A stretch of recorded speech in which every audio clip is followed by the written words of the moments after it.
Hello and welcome back. Let's ask ourselves a very important question today. Are you sick of suffering?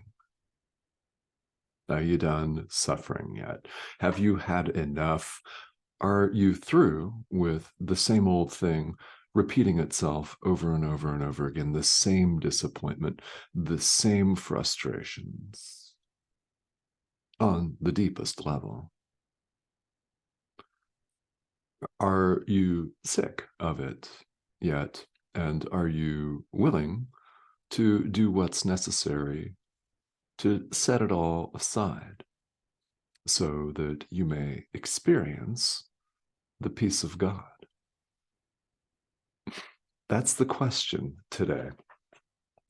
And the specific passage in the text of A Course in Miracles is chapter 4, section 6, paragraphs 4 and 5. So the section is entitled The Rewards of God, and the question here is relevant because the ego appears to offer us things, doesn't it? It does. It appears to offer us things like a good-looking physical body, which of course is temporary, hot, sexy love, right? Gorgeous lovers, beautiful clothes, a nice bottle of wine, a fantastic tasting meal. But of course, even if you sit down at table for 2 or 3 hours, it's over after 2 or 3 hours, or you may gobble it all down in one breath like a dog and it's over in less than 2 minutes. I don't know. The ego offers us these little things, these little pleasure nuggets. And when you really think about it, we devote our entire lives to the mad pursuit of these pleasure nuggets at the expense of the eternal, at the expense of truth, at the expense of the peace of God, which we willingly throw away. So, are you done with that? That's the question. And I hope that if you aren't asking yourself this, that you take a few minutes today and really think about this and contemplate it. Again, the section here is entitled The Rewards of God, and what we see about all of the rewards of the ego, no matter how sexy, no matter how shiny, no matter how attractive and curvaceous they may be, no matter how succulent or tempting, brilliant and shiny, sequiny, whatever, right? No matter how attractive they may be, they're all impermanent. They're temporary. They don't last. They don't last. And those are the so-called rewards of the ego. Would we really want those instead of eternal peace and joy, the rewards of God? We're invited to compare and contrast and consider and choose. That's what we're invited to choose. And when you make a decision, whether it's today or whether you've already made it or whether it may be years or even lifetimes from now, you're hearing this now. It's planting a seed in your mind right now that's going to spring forth. It's going to sprout, so to speak. It's going to bear fruit when, who knows, and maybe a long time from now. But consider that there's a reason you're watching. Out of all of the available content on the internet, you're here.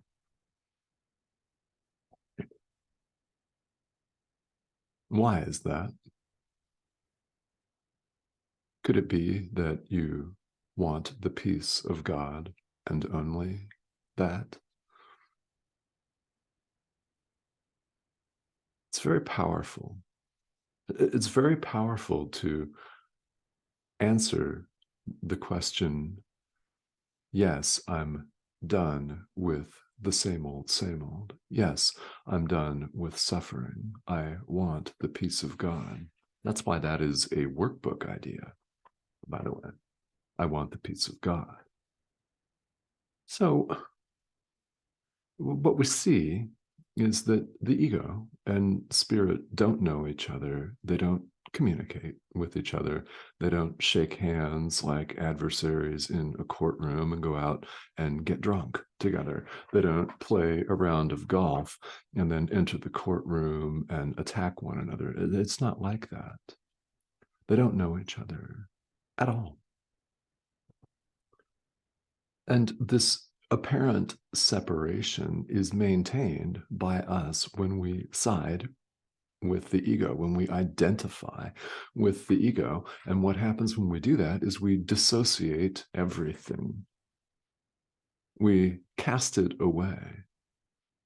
Dissociate means to not associate with, to not identify with.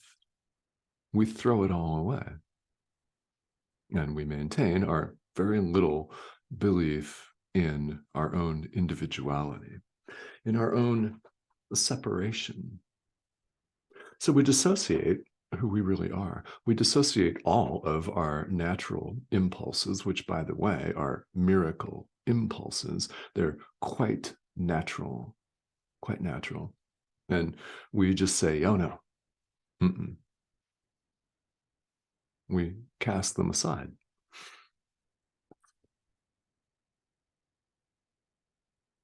So what's going on here is that when we side with the ego, when we identify as an individual self-sustaining survival unit in rapt competition with other individual self-sustaining survival units, may the best individual self-sustaining survival unit win. When we're in this frame of mind, what's going on is that we want to believe that we're separate. We want to believe we're that individual, and the ego is simply a device for clinging to that belief, for hanging on to it and maintaining it. Now, the ego is not an evil monster for us to defeat. It's simply something to be set aside. That's all. And we want to believe that we're separate. And as long as we want to believe that, we'll cling to the ego and stroke it and coddle it like a little baby puppy or a little kitty that's so cute. We'll want to protect it, no matter how much it scratches us and makes us bleed. It's a vicious cycle with the ego because all of these rewards are temporary. They don't last. And then we're plunged right back into the same depression or anxiety that we've always felt. There is a pronounced sense of lack in every interaction when we identify as an individual. We're looking to fill the void. We're looking to fill the void with money. We're looking to fill the void with sex, with a fantastic bottle of wine. Nothing against that. Yes, left bank, please. Thank you. We're looking to fill the void with a new car. We're looking to fill the void with trips to the gym. We're looking to fill the void with a relationship. Yeah. With all kinds of things. What's in common to all of that? A deep sense of lack.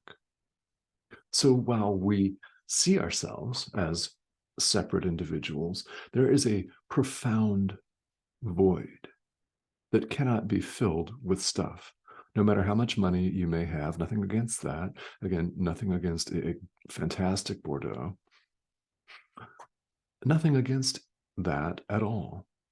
But that is not the peace of God, nor does it provide the peace of God.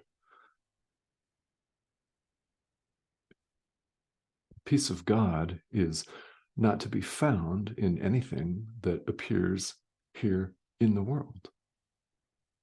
It's not. It's internal, and it's who we are. So Jesus is very clear here in these 2 paragraphs that he's teaching us to associate misery with the ego and joy with spirit. It is a contrast for teaching purposes. One is miserable and not real. The other is wholly and eternally joyous and reality itself. So, which do we choose?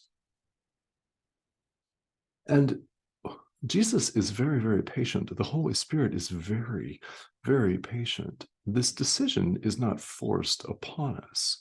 If you tell yourself that it's forced, that's simply you playing the victim. You are not the victim. You're not. You're not the victim of the world you see. Again, a workbook idea. You made it. You can't be the victim of it. It's true of all of us. Yeah.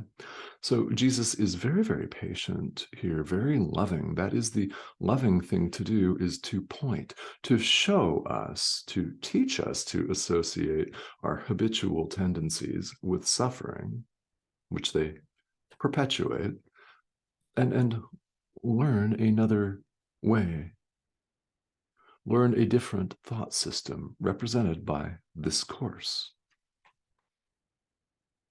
So do we really want the flimsy and impermanent rewards of the ego, or do we want the peace of God, which simply is? So while we appear to be here as individual human beings, that's a choice that we have to make. And Jesus, the Holy Spirit, will wait very patiently and point us in the direction of that choice, but won't make it for us nor force us to do anything. Nobody can force you to do anything, ever. Ever. No, they don't operate that way. It's a choice that we make. Because if you think about it, it's not allowing, if it were otherwise, right? If Jesus just wiped away all of our suffering for us, snapped his fingers, and made us all instantly enlightened, we wouldn't learn, would we? We wouldn't learn. It's like doing something for somebody rather than allowing them to learn how to do it themselves. Same idea here.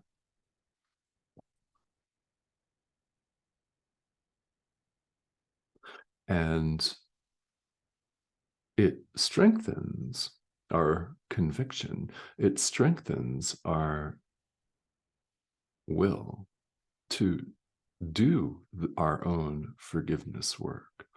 As much as you may want to have the slate wiped perfectly clean for you, it strengthens our conviction and our will. This is how, by the way, we learn that all of these ideas, which may sound great on paper, they may sound great on YouTube, we don't learn that they're really true until we put them into practice, into practical application in the stream of daily life. So that's what we do. And Jesus is here as a guide. The Holy Spirit is here as a guide. Call your inner teacher something else if you want to. It really makes absolutely no difference what you call your inner teacher. Pick any name. You could call your inner teacher Elvis if you really wanted to. I mean, it's just a collection of sounds. So to the extent that that matters to you, don't let that have any significance at all. Call your guide or guides what you will. It's the content, it's the essence of what you're doing that is truly important. Forgiving the Son of God, recognizing that the separation never took place. Never. And yes, the verbal math means you are still at home in God, one with your source. Ideas leave not their source. Yes, just yes. So, as we go forward in the world, and when we remember to do it, when we apply these ideas, our experience then shows us that they're true. And that is what sticks with us as far as learners, because we're all adult learners. And yes, that means we're all stubborn. We have to hear things multiple times, which is why every spiritual teacher in the world repeats themselves over and over and over again, just as I do. But we do. We just do. We do, because you don't know. I don't know. You never know. It might be the 974th time that you hear the exact same thing, that it really actually inspires you to practice. That may be the moment where you get it on a very different level, a deeper level, and you have one of those aha moments. Oh, yeah. And that's beautiful. Those are the moments that inspire us to practice. So maybe that's happening for you right now, today. And if it's happened once, it'll happen again. These things occur from time to time. So let's go back to the original title question. Are you sick of suffering yet? And one day, whether it's today or tomorrow or in another lifetime, one day the answer is going to be yes, and you will set out on the path. Now, because you're watching this, that tells me several things. One of them is you're already there. You've already decided there's got to be a better way. There has to be something more to it than this. That is the voice of your inner teacher. Listen to it. Get in touch with your inner teacher and let your inner teacher direct your practice. Let your inner teacher direct your forgiveness. Powerful. Let your inner teacher direct everything that you say, think, do. Everything. What is that but setting the ego aside? It's saying this little image of myself that I've made is dazed and confused and is spinning in circles. I'm going to set it aside and let you take the wheel. Referring to your inner teacher. It's powerful. Try it. And really try it. We're invited to not just try it for 10 minutes and then set that aside, although 10 minutes worth of legitimate practice will save you lifetimes. It will. It will. We're invited to really try it. And these teachings are very, very interesting. This book, A Course in Miracles, is something that people are, by and large, relatively interested in. They think, okay, what is that? A Course in Miracles. And many people purchase the book or they visit the website or collection of websites. There's a lot of material out there and available. They do it once or they buy the book and there it sits on their shelf for a couple of decades with your inner teacher saying, look at me. Hey, look at that. See that big blue book over there? Yeah. Open that up someday. Today, right now. Open that up. This is quite a common occurrence, is that people think about doing this for a long time before they finally start. And you start when you start. That's it. That's all, isn't it? You start when you're ready to begin. And perhaps you're in that prep time, or perhaps you have started this material, put it down, and you're thinking about picking it back up. If that's your situation, when you pick it back up, you may begin to notice, if you continue to work with the material, that you're different, that your understanding, that your experience has changed. We in the world would say progressed or evolved, but really what's going on is we're setting things aside. So there's really nothing to evolve to, because the spiritual path is about setting the ego aside. It's really about undoing. So as we learn, we're undoing. That means that the word path is just simply an image that we use for teaching and learning purposes, because we're not actually going anywhere, are we? We're lifting the veil. And the more you do, the more you want to continue doing it, because the rewards of God become clear. Peace, joy, constant peace and joy. All right. Each and every one of us will experience this. When? Well, how about start right now? All right. Thank you, as always, for joining me. The subscription button is right here. That's the red arrow here on YouTube. Please feel welcome to click that if you have not. I'd love to have you join me.